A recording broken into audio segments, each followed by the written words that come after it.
अस्सलामुअलैकुम dear students, उम्मीद है आप सब खैरियत से होंगे। आज का हमारा बायो का लेक्चर है जेनेटिक इंजीनियरिंग। जेनेटिक इंजीनियरिंग की डेफिनेशन हम इस चैप्टर के स्टार्ट में पढ़ के आए थे कि डीएनए को मॉडिफाई करना, उसमें कट करना, उसमें एडिशन करना, उसके पार्ट्स को, ठीक है, सारी के सारी जो भी इसमें चेंजेस आएंगे वो हम जेनेटिक इंजीनियरिंग के प्रोसेस से करेंगे। देखें डेफिनेशन, जेनेटिक इंजीनियरिंग और recombinant DNA technology involves the artificial synthesis, modification, removal, addition and repair of the genetic material DNA. यहाँ तक इसकी डेफिनेशन है। जेनेटिक इंजीनियरिंग और रिकम्बिनेंट डीएनए टेक्नोलॉजी ऐसी टेक्नोलॉजी है जिसमें आर्टिफिशली सिंथेसाइज बनाया जाता है, मॉडिफिकेशन चेंजेस की जाती हैं, उसमें रिमूवल किया जाता है पार्ट को, या पार्ट को ऐड किया जाता है, या जो डिफेक्टिव पार्ट है उसको रिपेयर किया जाता है जेनेटिक मटेरियल के पार्ट को। Genetic engineering developed in the mid 1970s when it becomes possible to cut DNA and to transfer particular piece of DNA from one type of organism into another।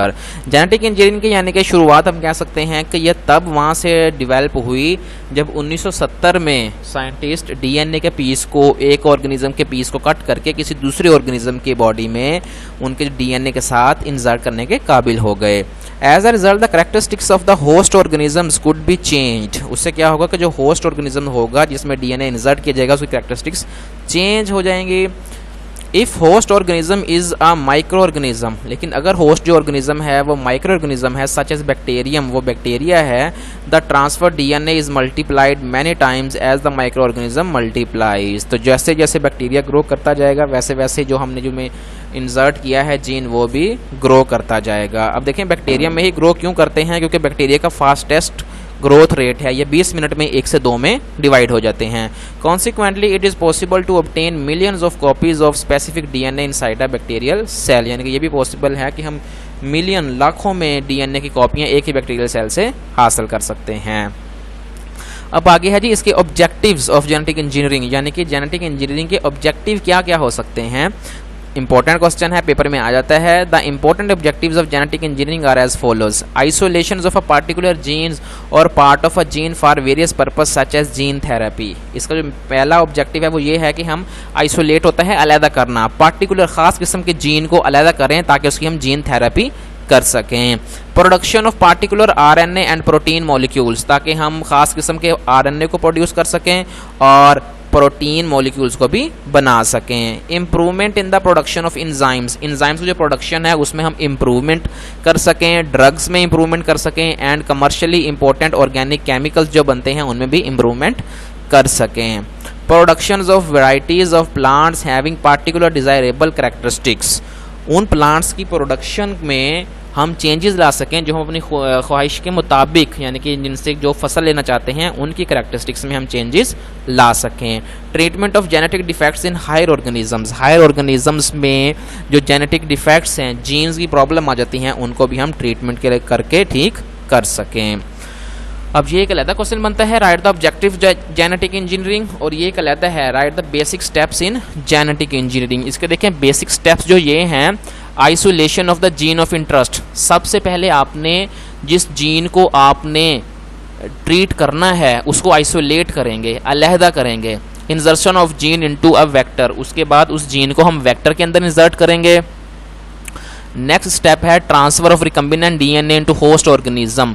अब वो recombinant DNA जब बन जाएगा तो उसको host organism में दोबारा transfer करेंगे। Growth of the GMO, GMO genetically modified organisms, उसकी ग्रोथ होगी। Then expression of the gene, जो जीन ऑर्गेनिजम्स के अंदर बना था उसके एक्सप्रेशन कैसे होगा। तो इसको हम पहले एक डायग्राम की मदद से देखते हैं, नेक्स्ट हम इन स्टेप्स को रीड करेंगे।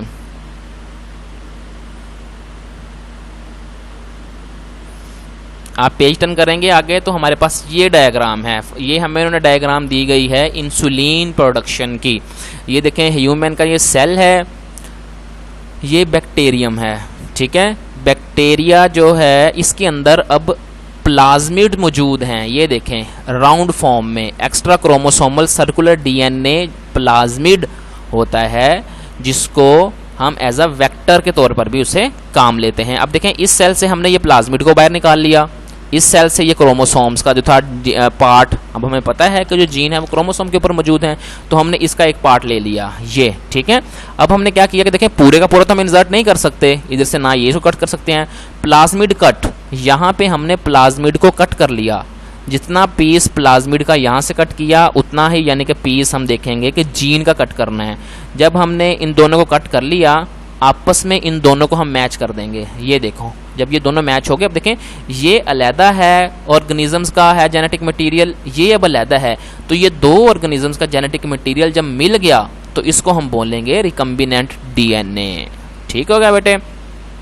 अब आगे हो गए, देखें ये बन गया, अब इसको हमने दोबारा उठा के बैक्टीरिया के अंदर रखना है ताकि वो ग्रो कर सके। अब जैसे जैसे वो आगे ग्रो करता जाएगा, देखें ये जो है कलरफुल जीन जो है येलो, वो तमाम के अंदर बनता जाएगा, तो हमें आगे फर्दर जितनी डिज़ायरेबल कॉपीज़ होंगी उतनी मिलती जाएंगी। उसके बाद हम क्या करेंगे कि इनके अंदर से ये जीन्स निकाल लेंगे जो कि हमें प्रोडक्शन ऑफ इंसुलिन करके दे देंगे। ठीक हो गया बेटे। ये हमें डायग्राम भी अच्छी तरीके से आनी चाहिए। अब हम इनको स्टेप बाय स्टेप रीड कर लेते हैं।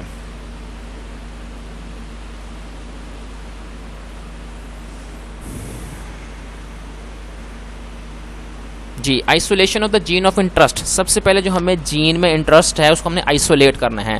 इन the first step the genetic engineer identifies the gene of interest in a donor organism, वो ऑर्गेनिज्म जिसकी बॉडी से हमने जीन लेना है। Special enzymes called restriction endonuclease. अब स्पेशल एंजाइम्स हैं restriction endonuclease are used to cut the identified gene from the total DNA of donor organism. अब देखें डायग्राम में चलते हैं दोबारा। अब ये देखें जीन का इतना बड़ा पीस निकाला था, लेकिन हमें आइडेंटिफाइड जीन ये यहाँ से चाहिए, तो हम इस पर स्पेसिफिक टाइप का एंजाइम रिस्ट्रिक्शन एंडोन्यूक्लियेज एंजाइम डालेंगे जो कि इस जीन के पीस को कट कर देगा। अब याद रहे कि जिस पीस से इसको कट किया है सेम वही एंजाइम से ही हम प्लाज्मिड को कट करेंगे। ठीक है, वो अब हम आगे जाके हायर क्लासेस में देखेंगे कि ये करना क्यों ज़रूरी है, क्योंकि उनमें फिर आगे जो बाइंडिंग है वो ठीक तरीके से नहीं बन हो पाती। ठीक है, इसलिए जिस एंजाइम से इसको कट करेंगे सेम उसी एंजाइम से इसको भी कट कर लेंगे।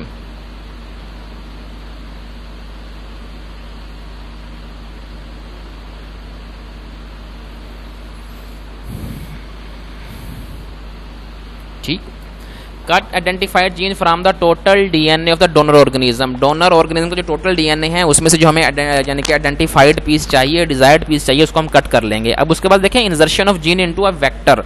अब जीन जो हमने कट किया है उसको हमने इंसर्ट करना है वेक्टर के अंदर। वेक्टर को हम दे के आए हैं कि बैक्टीरियल सेल के अंदर extra chromosomal circular DNA molecule मौजूद हैं जिनको हम वेक्टर के तौर पर काम लेते हैं। अब vector is selected for the transfer of the isolated gene of interest in the host cell. The vector may be plasmid, ये वेक्टर जो है वो प्लाज्मिड हो सकता है, ये इसकी डेफिनेशन है। Extra chromosomal DNA present in many bacteria, ये वेक्टर की प्लाज्मिड की डेफिनेशन आ जाएगी। ठीक है, और अब बैक्टीरियोफेज, बैक्टीरियोफेज में भी हो सकता है। The gene of interest is attached with the vector DNA by using endonuclease, breaking enzymes and ligase joining enzyme. अब देखें जब हमने कट किया था तो हमने एंजाइम यूज किया है एंडोन्यूक्लियेज कट करने के लिए। जब हम दोबारा ज्वाइन करेंगे तो लाइगेज नाम का एंजाइम इस्तेमाल होगा जो कि ज्वाइनिंग एंजाइम का काम करता है। The vector DNA and the attached gene of interest are collectively called recombinant DNA. अब देखें दोबारा डायग्राम पे चलते हैं।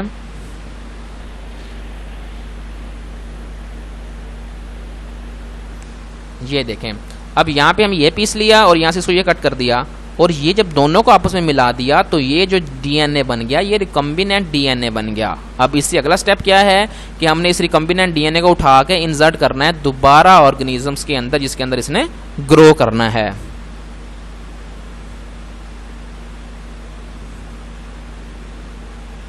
देखें जी थर्ड स्टेप क्या है, transfer of recombinant DNA into host organism. Recombinant DNA को दोबारा हमने होस्ट ऑर्गेनिज्म में इंसर्ट कर देना है। Recombinant DNA is transferred to the target host. In this way host organism is transformed into a genetically modified organism.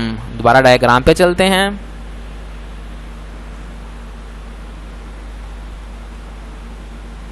जी ये देखें, अब ये क्या किया कि इसको उठा के प्लाज्मिड को ऑर्गेनिजम्स के अंदर ट्रांसफर कर दिया। अब ये जो बैक्टीरिया है इसके अंदर आउटसाइड का डीएनए भी शामिल है, तो इसको हम कह सकते हैं जीएमओ जेनेटिकली मॉडिफाइड ऑर्गेनिज्म या GM bacterium genetically modified bacterium.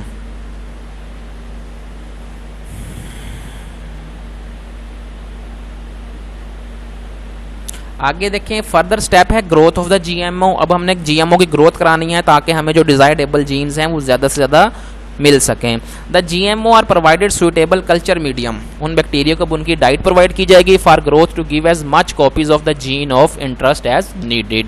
जितनी हमें ज़रूरत है उसके मुताबिक हम उनको खुराक प्रोवाइड करके उतनी डीएनए की कॉपीज़ ले लेंगे। Expression of the genes. अब जीन्स को एक्सप्रेस कैसे करेंगे? The GMO contains the gene of interest and manufactures the desired products which is isolated from culture medium. जो यानी कि जीएमओ जिसके अंदर इंटरेस्ट जीन्स था और हमारी डिजायर्ड प्रोडक्ट बन चुकी थी उसको हम कल्चर मीडियम से अलग कर लेंगे और उससे जो प्रोडक्ट बना है उसको हासिल कर लेंगे। ये बेटा हमारे पास इंपॉर्टेंट लॉन्ग क्वेश्चन है, right a note on steps of genetic engineering. आप पहले वो डायग्राम बना लेंगे और साथ में ये 5 के 5 स्टेप्स लिख देंगे। ठीक है बेटा, ये लेक्चर हमारा यहीं तक का था। अगर आपको कुछ समझ नहीं आई तो आप मुझसे पूछ सकते हैं। ओके, जज़ाकल्लाह।